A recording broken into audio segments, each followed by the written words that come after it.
नमस्कार दोस्तों, बवाल और धमाल मचाने वाला गाना आ रहा है कबूतरी आरा में उतरी।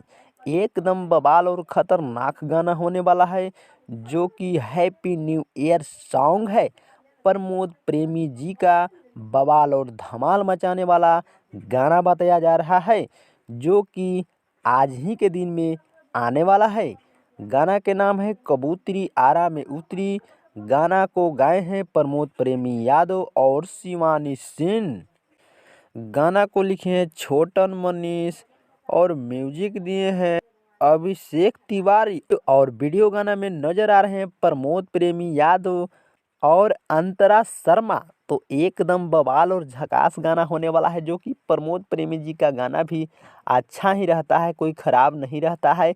तो जा कर के सुनिएगा। पावर स्टार पवन सिंह और खेसारी लाल का भी गाना नहीं आएगा, कल के बाद आ सकता है।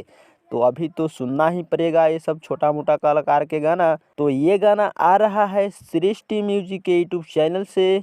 बवाल और धमाल मचाने वाला 6:45 पर ये गाना आज सुबह सुबह आ रहा है।